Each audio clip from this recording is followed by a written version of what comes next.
જ્યાં લક્ષ્મી હોટલ પાસે ગેસ લાઇનમાં બ્લાસ્ટની ઘટના સામે આવી છે। કેબલ નાખવા માટે ખોદેલા ખાડામાં ગેસ લાઇનમાં બ્લાસ્ટ થતા નજીકમાં આવેલી લક્ષ્મી હોટલમાં પણ આગ પ્રસરી ગઈ। વિસ્ફોટ સાથે આગના પગલે વિસ્તારમાં દોડધામ મચી। ઘટનામાં હોટલના 2 કર્મચારીઓ દાઝ્યા છે। સમગ્ર ઘટનાને લઈને ફાયર વિભાગની ટીમ ઘટના સ્થળે પહોંચી અને આગ પર કાબુ મેળવવા માટે પ્રયાસો હાથ ધરાયા। લક્ષ્મી હોટલ પાસે આ ઘટના બની હતી। અહીં ગેસ લાઇનમાં જ્યારે કામગીરી ચાલી રહી હતી તે દરમિયાન આ બ્લાસ્ટ થયો હતો। ખોદેલા ખાડામાં ગેસ બ્લાસ્ટ થતા અહીં પાસે આવેલી હોટલમાં પણ આગ પ્રસરી, જેના 2 કર્મચારીઓને ઈજા પહોંચી છે। હાલ ફાયર વિભાગની ટીમે ઘટના સ્થળે પહોંચી છે અને પાણીનો મારો ચલાવીને આગ પર કાબુ મેળવવાનો પ્રયાસ। તો હવે વાત કરીશું તોફાની વરસાદની આગાહી પર।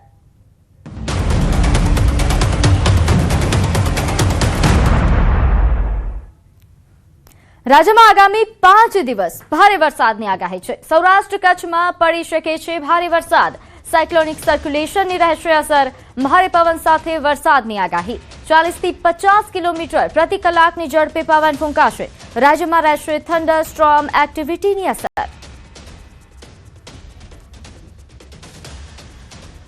आने वाले 7 दिनों के लिए जो गुजराती स्टेट के लिए फोरकास्ट में आने वाले 5 दिनों के लिए डे 1 से लेकर डे 5 तक light to moderate rain Gujarat region में और साथ में ही सौराष्ट्र और कच्छ रीजन के लिए है। और वार्निंग की बात करेंगे तो आज के लिए गुजरात रीजन के लिए जो थंडरस्टॉर्म की वार्निंग है उसमें जो विंड की स्पीड होगी वो 50 से 60 किलोमीटर पर आवर के आसपास रहने का पूर्वानुमान है।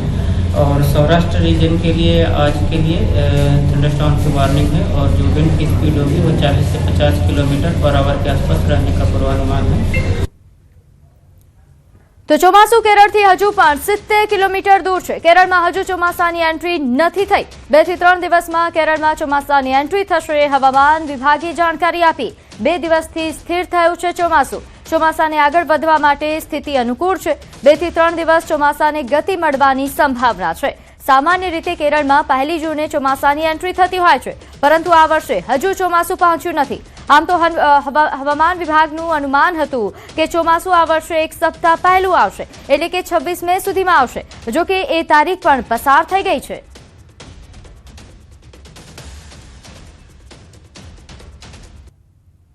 તો આંધ્રપ્રદેશના તિરુમલા મંદિરમાં અને આસપાસના વિસ્તારોમાં ધોધમાર વરસાદ પડ્યો। વિસ્તારમાં પડેલા વરસાદથી હવામાનમાં ઠંડક પ્રસરી છે, જેના કારણે દર્શનાર્થે આવેલા હજારો શ્રદ્ધાળુઓને ગરમીથી રાહત મળી। છેલ્લા કેટલાક દિવસોથી અનુભવાતી ઉકળાટ વચ્ચે વરસાદથી વાતાવરણમાં ઠંડક પ્રસરી। શ્રદ્ધાળુઓએ પણ ઠંડા વાતાવરણમાં દર્શનનો આનંદ માણ્યો હતો, જ્યારે તાપમાનમાં ઘટાડો થતા મંદિર પરિસરમાં રાહતનો માહોલ જોવા મળ્યો।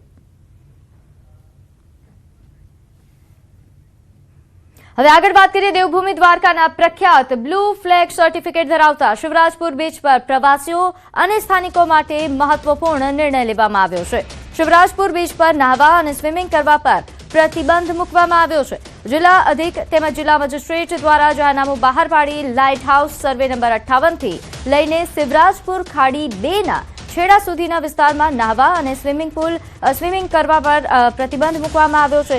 બીચની નિયમિત જાળવણી તેમજ પ્રવાસીઓની સુરક્ષાને ધ્યાનમાં રાખીને આ નિર્ણય લેવાયો છે। આ નિર્ણય 30 જુલાઈ 2026 સુધી અમલમાં રહેશે। જાહેરનામાનું ભંગ કરનાર સામે કાયદેસરની કાર્યવાહી કરવામાં આવશે।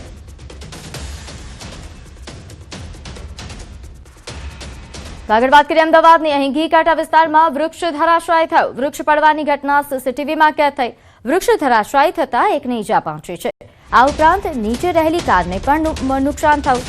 ફાયર બ્રિગેડે વૃક્ષ દૂર કરી રસ્તા પર ખુલ્લો કરાવ્યો છે ટ્રાફિક।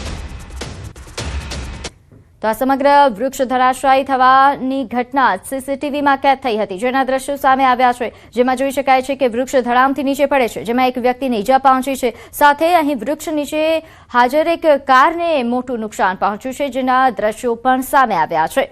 તો હાલ આ તમામ જે આ દ્રશ્યો સામે આવી રહ્યા છે, ઘીકાંઠા વિસ્તારમાં આ ઘટના બની છે, જેને લઈને તંત્રની પ્રી મોન્સૂન કામગીરી પર પણ સવાલો ઉઠ્યા છે, કારણ કે પ્રી મોન્સૂન કામગીરી દરમિયાન આવા વૃક્ષોને કાપી દેવામાં આવતા હોય છે। મહીસાગરમાં ભર બપોરે નીકળેલી જાનમાં જાનૈયાઓ ભાન ભૂલ્યા। જાનમાં જોડાયેલી કારના બોનેટ પર ચડીને ડીજેના તાલે જાનૈયાઓએ ડાન્સ કર્યો. જાનમાં જોડાયેલ 2 ગાડીઓના બોનેટ પર જોખમી દ્રશ્યો જોવા મળ્યા. જાન વીરપુર તાલુકાના કોઈ ગામ બાજુની હોવાની અટકળો છે. સોશિયલ મીડિયા પર હાલ આ વિડીયો વાયરલ થતા જોખમી સવારીને લઈને સવાલો ઉઠ્યા. હાલ તો આ વિડીયો સોશિયલ મીડિયા પર વાયરલ થઈ રહ્યો છે. તો જે રીતે દ્રશ્યોમાં જોઈ શકાય છે કે આ લોકો જાનૈયાઓ છે જે જોખમી સવારી કરતા નજરે પડી રહ્યા છે. 2 ગાડીઓના બોનેટ પર આ રીતે જોખમી સ્ટન્ટ કરતા નજરે પડી રહ્યા છે. હાલ આ તમામ વિડીયો સોશિયલ મીડિયા પર વાયરલ થઈ રહ્યા છે, જેને લઈને ઘણી ચર્ચાઓ જાગી છે. અવારનવાર આ પ્રકારે જાહેર રોડ પર જોખમી સ્ટન્ટ ન કરવા માટે તંત્ર દ્વારા અપીલ કરવામાં આવે છે, પોલીસ દ્વારા અપીલ કરવામાં આવે છે. તેમ છતાં આ પ્રકારની ઘટનાઓ એ થમતી નથી. અહીં મળતી માહિતી અનુસાર જાન જઈ રહી હતી અને જે દરમિયાન આ પ્રકારના સ્ટન્ટ થયા. વધુ વિગત સાથે મારી સાથે સંવાદદાતા મિતેશ જોડાઈ ગયા છે. મિતેશ, આજે વિડીયો વાયરલ થઈ રહ્યા છે જાહેરમાં સ્ટન્ટના, વિગતે જણાવશો. જી બિલકુલ, જો વાત કરવામાં આવે તો એક જાન નીકળતા જે જાનૈયાઓ છે તે ભાન ભૂલ્યા છે અને વિડીયો છે તે સમગ્ર સોશિયલ મીડિયાની અંદર વાયરલ થયો છે. જાનમાં જોડાયેલા કારના બોનેટ પર ચડી અને ડીજેના તાલે જાનૈયાઓ અત્યારે જે નાચી રહ્યા છે તેને લઈને જે વિડીયો છે તે વાયરલ થયા છે. જોરશોરથી લોકો પણ અહીંયા ટિપ્પણીઓ કરી રહ્યા છે. તો એક બાજુ આ વિડીયો વીરપુર વિસ્તારનો હોવાનું માનવામાં આવી રહ્યું છે, ત્યારે હાલ તો આ વિડીયોના આધારે કોઈ કાર્યવાહી કરવામાં આવી છે કે કેમ તે પણ એક સવાલ અહીંયા ઉભો થઈ રહ્યો છે. જી, આભાર માહિતી આપવા બદલ.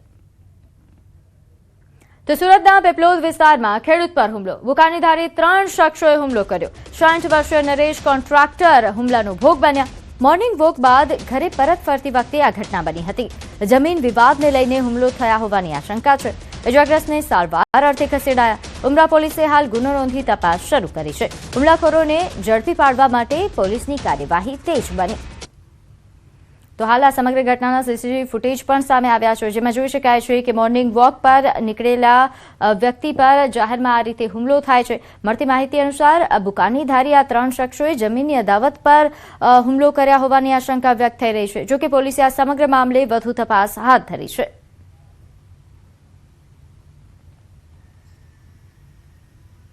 તો વેરાવળ સિવિલ હોસ્પિટલમાં ચોંકાવનારી ઘટના સામે આવી. હોસ્પિટલના 3જા માળથી યુવકનું પટકાઈ જતા મોત થયું. સમગ્ર ઘટનાના સીસીટીવી ફૂટેજ પણ સામે આવ્યા છે. ગઈકાલ સવારે સિવિલની લિફ્ટ મારફતે યુવક 3જા માળે પહોંચ્યો હતો. 3જા માળે પહોંચીને રેલિંગ પર લટકાયા બાદ તે નીચે પટકાયો હતો. તો આ સમગ્ર ઘટનાના સીસીટીવી ફૂટેજ પણ સામે આવ્યા છે. નોંધનીય છે કે અહીં આ યુવક 3જા માળે પહોંચ્યો હતો, જ્યાં રેલિંગ પર લટકાયો હતો અને તે બાદ નીચે પટકાયો હતો. સમગ્ર મામલે તપાસ પણ હાથ ધરાઈ છે. તો મળતી માહિતી અનુસાર આ ઘટના ગઈકાલે સવારે બની હતી, જ્યારે સિવિલની લિફ્ટ મારફતે આ યુવક 3જા માળે પહોંચ્યો અને રેલિંગ પર લટકાયો અને ત્યાંથી નીચે પટકાતા તેનું મોત થયું. તો ભરૂચ જિલ્લાના સંજાલી ગામ ખાતે મહારાજા ગામ નજીક આવેલી કેનાલમાં 2 મહિલાઓ તણાઈ જતા અફરાતફરીનો માહોલ સર્જાયો. જોકે એક જાગૃત રિક્ષા ચાલકની સમય સૂચકતા અને ફાયર વિભાગની ત્વરિત કામગીરીના કારણે બંને મહિલાઓનો આબાદ બચાવ કરવામાં સફળતા મળી. ફાયર વિભાગના જવાનોએ રેસ્ક્યુ ઓપરેશન હાથ ધરી ભારે જહેમત બાદ બંને મહિલાઓને કેનાલમાંથી સલામત બહાર કાઢી.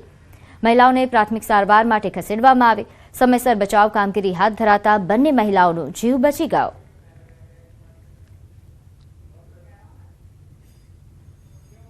આગળ વાત કરીએ વડોદરામાં. ચોમાસા પહેલા તંત્ર એક્શન મોડ પર છે. રજૂઆતો બાદ તંત્ર કામગીરી માટે દોડતું થયું. મેયર સહિતના કાફલાએ કેનાલનું નિરીક્ષણ કર્યું છે.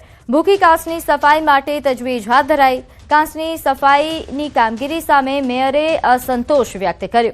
10 દિવસમાં સઘન સફાઈ કરવા માટે સૂચના આપી. પ્રી મોન્સૂન કામગીરી સામે પણ સવાલો ઉઠ્યા હતા. ત્યારે કાગળ પર કામગીરી હોવાનો પણ આરોપ લાગ્યો હતો. ત્યારે કોંગ્રેસે સત્તાધીશોને આડે હાથ લીધા. અત્યારે નિજામપુરા સમસાની બાજુમાં જે કાસ છે, ભૂખી કાસ, એનું બધા સફાઈ થઈ રહી છે. તો જેટલી ઝડપી બને અને સફાઈ થાય એના તકેદારી માટે અમે વોર્ડની તમામ ટીમ અને 5 અધિકારીઓ અને કાઉન્સિલર બધાની સાથે છીએ.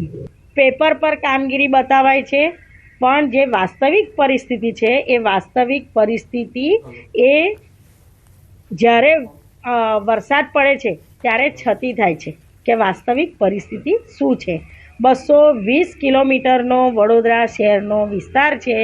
તમે અમુક જગ્યા ઉપર જઈને કહો છો કે આ કામગીરી જોઈ વડોદરા શહેરના 3 મુખ્ય કાસો, એ કાસોની સફાઈના નામે મીંડું છે.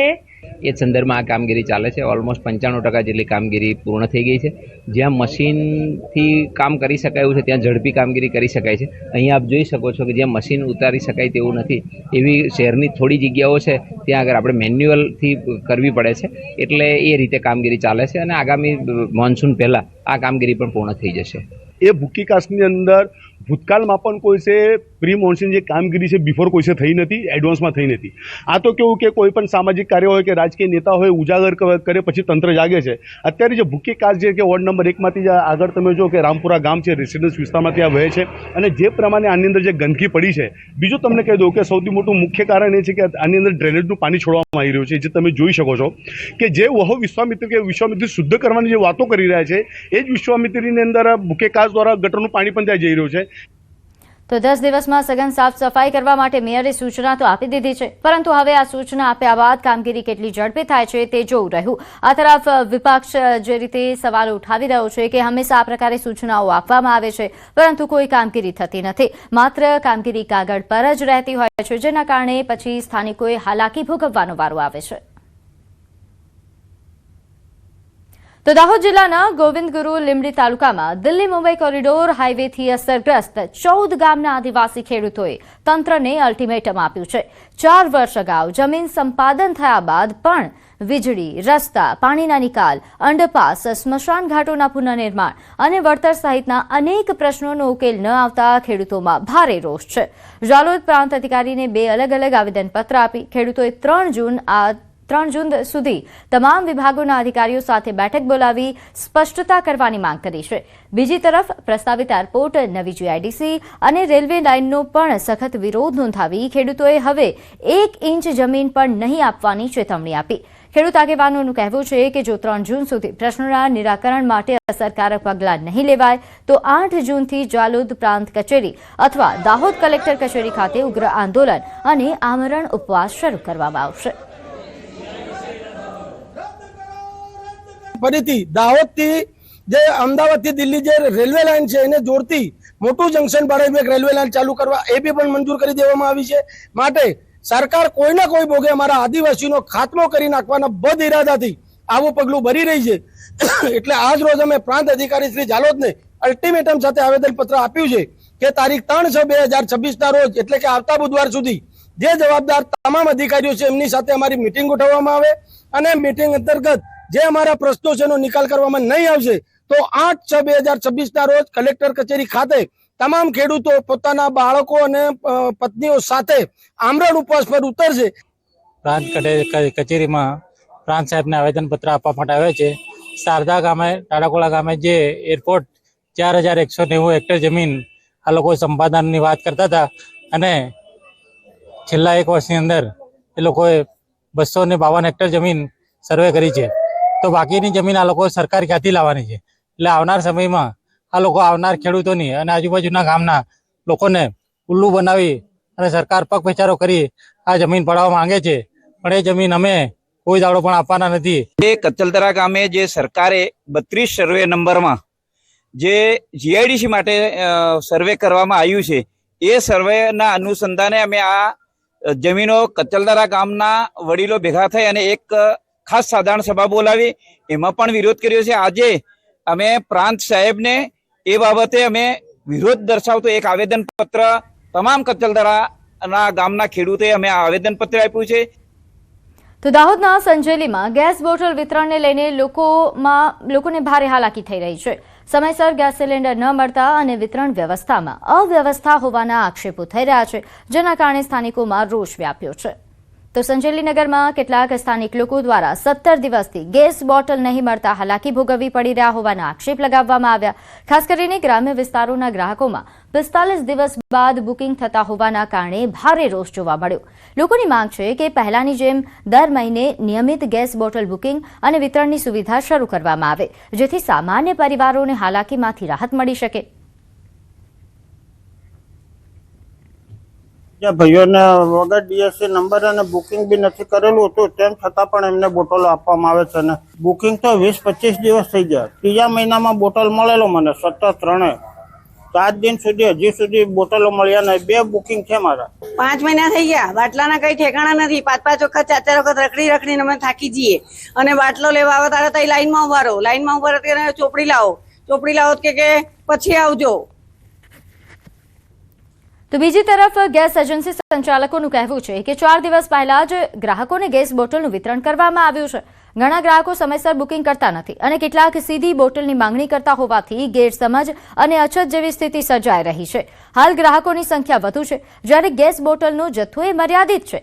વિતરણમાં વિલંબ થવાની શક્યતા પણ રહે છે. તેમ છતાં નિયમ મુજબ અને પ્રાથમિકતાના આધારે તમામને ગેસ સિલિન્ડર પહોંચાડવાના પ્રયાસો થઈ રહ્યા છે.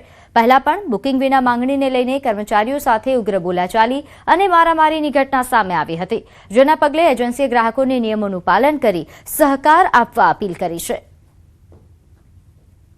સરકારનો એવો પરિપત્ર છે કે રૂરલ એરિયાની અંદર 45 દિવસનો નિયમ છે અને નગરપાલિકાની અંદર 35 દિવસ અને 25 દિવસનો નિયમ છે. અને કસ્ટમર અમુક એવું કહે છે કે અમને જાલોદના અંદર 25 દિવસે 35 દિવસે બોટલ આપે છે, તો તમે કેમ નહીં આપતા? તો એ લોકો બુકિંગ કરાવતા નહીં અને બુકિંગ કરાવ્યા વગર અહીંયા માથાકૂટ કરે છે.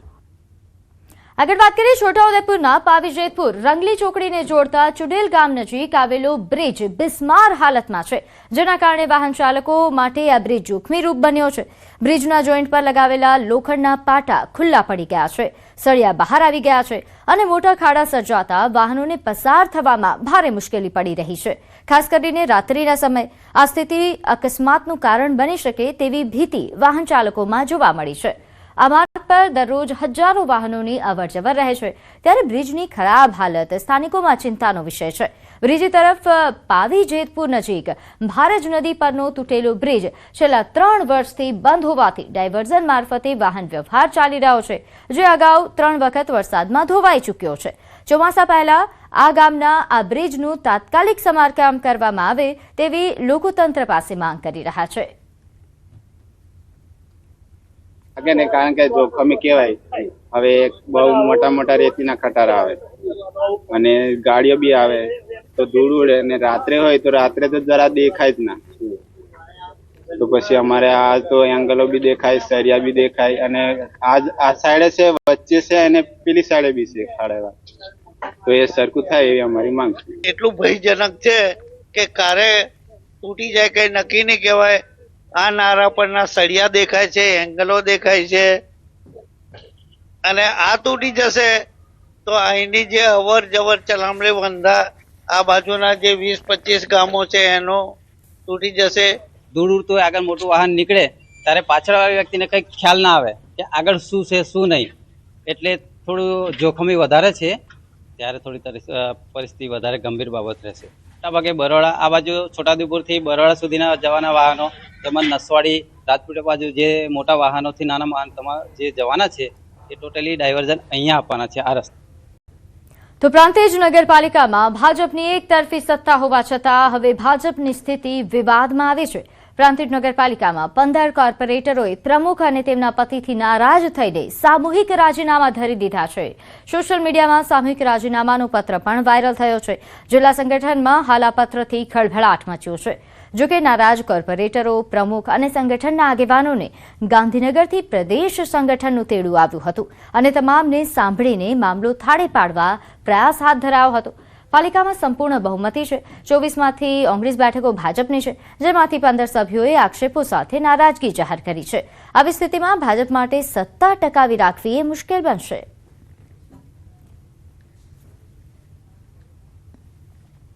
સાથે જ છો બધા, સાથે જ છીએ ને આપણે પાલિકાનો વિકાસના કામ સાથે મળીને કરીએ, બસ એવું કશું છે નહીં. અને હું તો જાણતો પણ નથી, એ બી એવું કહેતા હતા.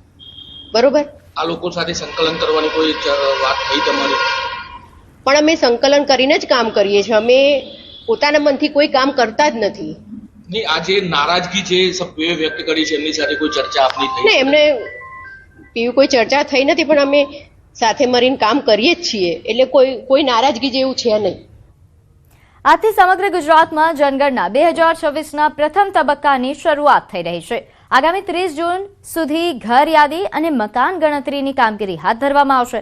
જનગણના દેશના વિકાસ અને નીતિ નિર્માણ માટેનો સૌથી મહત્વપૂર્ણ આંકડાકીય આધાર છે. રાજ્યના નાગરિકોને અપીલ છે કે તેઓ ગણતરીદારોને સાચી અને સંપૂર્ણ માહિતી આપે, આ રાષ્ટ્રીય કાર્યમાં સહયોગ આપે.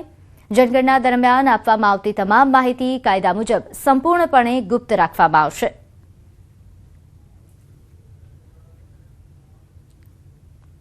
રાજકોટના જેતપુરમાં વસ્તી ગણતરીની કામગીરીમાં શિક્ષકોને જ અગ્રતા આપવાની પદ્ધતિ સામે વિરોધના સૂર ઉઠ્યા છે. જેતપુર નગર પ્રાથમિક શિક્ષક સંઘનું કહેવું છે કે આ કામગીરી અને સરકારી કચેરીઓમાં પણ વહેંચવી જોઈએ, જેથી શિક્ષણ કાર્યમાં અવરોધ ન આવે. જેતપુર નગર પ્રાથમિક શિક્ષણ સમિતિની શાળાઓના કુલ 97 શિક્ષકોમાંથી 90 શિક્ષકોને વસ્તી ગણતરીદાર તરીકે તેમની નિમણૂક કરાઈ છે. શિક્ષણના હિતમાં 50% શિક્ષકોને મુક્તિ આપવામાં આવે અને અન્ય કર્મચારીઓમાં પણ આ કામ વહેંચવામાં આવે તેવી શિક્ષકોની માંગ છે. અમારી માંગણી એવી છે કે શાળા અને શિક્ષણના હિતમાં 50% શિક્ષકોને મુક્તિ આપવામાં આવે અને વધુમાં આજ જેતપુર તાલુકાના જ મામલતદાર શ્રી દ્વારા BLO તરીકે એસઆઈની કામગીરી મુક્તિ આપી હોય તો શિક્ષકોને પણ એ રીતે, શહેરના શિક્ષકોને પણ એ રીતે મુક્તિ આપવામાં આવે તો શિક્ષણના હિતમાં અને બાળકોના હિતમાં બેઉ કામ થઈ શકે. તમામ કર્મચારીઓને સરખે ભાગે કામ વહેંચવામાં આવે એવી અમારી માંગ છે. વસ્તી ગણતરી ન કરવી એ ઉપાય નથી. વસ્તી ગણતરી કરવી એ રાષ્ટ્રીય કામગીરી છે, એ ફરજિયાત તમામ લોકોએ કરવી પડે છે, મારે પણ કરવી પડે છે અને શિક્ષક મિત્રોએ કરવી પડે છે. એમાં જે પોઝિટિવ નિકાલ આવી શકશે એ બાબતે એની યારે અગાઉ પણ ચર્ચા કરેલી છે તમામ પ્રશ્નોની અને હાલ પણ ચર્ચા કરી અને આગળની કાર્યવાહી કરવામાં આવશે. તો સુરતમાં વસ્તી ગણતરી કાર્યક્રમના પ્રથમ તબક્કાને લઈને અવ્યવસ્થાની સ્થિતિ સામે આવી છે. વસ્તી ગણતરી માટે નિયુક્ત કરવામાં આવેલા કર્મચારીઓને જરૂરી કીટ હજુ સુધી ફાળવવામાં નથી આવી, જેના કારણે શહેરના મોટાભાગના વિસ્તારોમાં પ્રથમ દિવસે વસ્તી ગણતરીની કામગીરી શરૂ નથી થઈ શકી. રાજ્યભરમાં 30 જૂન સુધીમાં વસ્તી ગણતરીનું કાર્ય પૂર્ણ કરવાનું લક્ષ્ય રાખવામાં આવ્યું છે. જોકે સુરતમાં ગણતરીદારોને કીટ ન મળતા કામગીરી અટકી છે. બીજી તરફ શાળાઓનું વેકેશન પૂર્ણ થવાની તૈયારી વચ્ચે શિક્ષકોની વિવિધ માંગણીઓ પણ બાકી છે. શિક્ષકોએ પોતાની શાળા અને રહેણાંક વિસ્તારની નજીકના વિસ્તારોમાં ફરજ ફાળવવાની માંગ કરી છે, પરંતુ તે પણ હજુ સુધી સંતોષાઈ નથી. અમારા જે શિક્ષકો છે તેઓને આજ દિન સુધી કોઈ પણ પ્રકારની કીટ કે આપવામાં આવી નથી. બીજું કે અત્યાર સુધી અમે એટલી બધી રજૂઆત શિક્ષકોની જે આવેલી એના માટે કે એઓ બધા શિક્ષકો પોતાના રાષ્ટ્રીય હિતની કામગીરી કરવા માટે તૈયાર છે, પરંતુ જો તેઓને પોતાના ઘરની નજીક કે શાળાની નજીક જો આ કામગીરી આપવામાં આવે તો તેઓ સરળતાથી કરી શકે, પરંતુ તંત્ર દ્વારા આની ઘોર અવગણના કરવામાં આવી હોય એવું લાગી રહ્યું છે. તો અમારી તંત્રની એટલી માંગ છે કે દરેક શિક્ષકોને પોતાના ઘરની અને શાળાની નજીક વસ્તી ગણતરીના ઓર્ડર કરવામાં આવે તો તેઓ સરળતાથી કામ કરી શકે. તો આગળ વાત કરીએ સુરતમાં JEE એડવાન્સ 2026ના પરિણામોમાં એલન કરિયર ઇન્સ્ટિટ્યૂટ સુરતના વિદ્યાર્થીઓએ નોંધપાત્ર સફળતા મેળવી છે. શૌર્ય ખેમકાએ ઓલ ઇન્ડિયા રેન્કમાં 43 સાથે સુરત સિટી ટોપર બનવાનું ગૌરવ મેળવ્યું, જ્યારે ઉન્નતિ જૈને ઓલ ઇન્ડિયા રેન્કમાં 525 મેળવી શહેરની ગર્લ્સ ટોપર તરીકે સ્થાન મેળવ્યું. રાષ્ટ્રીય સ્તરે એલનના વિદ્યાર્થી શુભમ કુમારે 330 ગુણ સાથે ઓલ ઇન્ડિયા રેન્કમાં નંબર 1 હાંસલ કરી સતત ત્રીજા વર્ષે એલનને ઓલ ઇન્ડિયા રેન્ક 1 અપાવ્યો. આ સાથે એલને IIT JEEમાં 7મી વખત એર 1 આપવાનો રેકોર્ડ પણ નોંધાવ્યો છે. एडवांस थी joint entrance examination for admission into IIT and other engineering colleges. मेरे मार्क्स है 289 आउट ऑफ 360 और मेरे ऑल इंडिया रैंक है 43. कितनी मेहनत करनी पड़ी है और क्या कहोगे? मेहनत तो लगती ही है काफ़ी, मतलब क्योंकि कुछ अच्छा करना है तो फिर मेहनत तो लगेगी, नॉर्मल से ज़्यादा ही लगेगी. और पूरे एलन की अगर मैं बात करूं तो शानदार रिजल्ट है.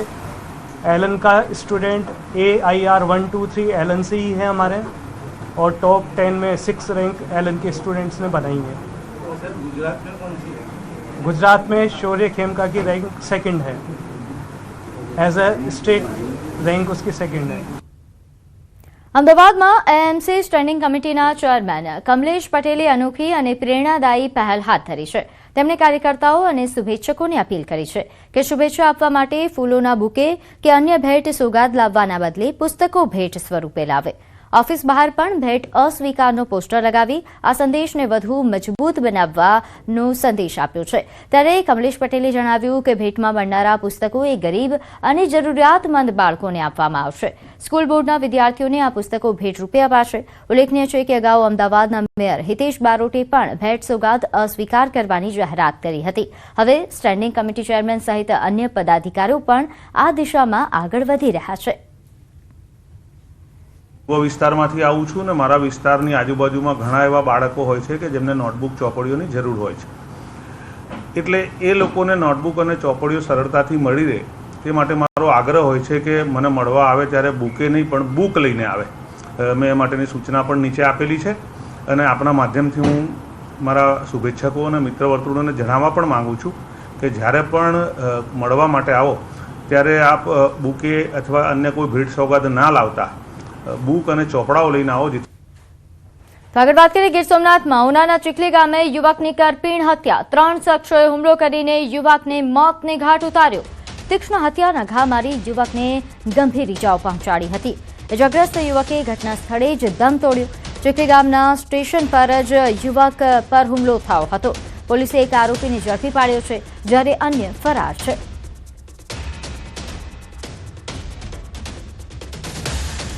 તો ગીર સોમનાથના ઉનાના ચીખલી ગામની આ ઘટના છે જ્યાં યુવકની કરપીણ હત્યા કરી દેવામાં આવી. 3 શખ્સોએ તીક્ષ્ણ હથિયારના ઘા ઝીક્યા હતા. હાલ એક આરોપીની ધરપકડ થઈ ચૂકી છે જ્યારે અન્ય ફરાર છે જેને શોધવા માટે પોલીસે ચક્રો ગતિમાન કર્યા છે. ત્યારે હાલ ગામના સ્ટેશન પર જ આ ઘટના બનતા ચકચાર મળી છે અને તાત્કાલિક કાર્યવાહીની પણ માંગ ઉઠી.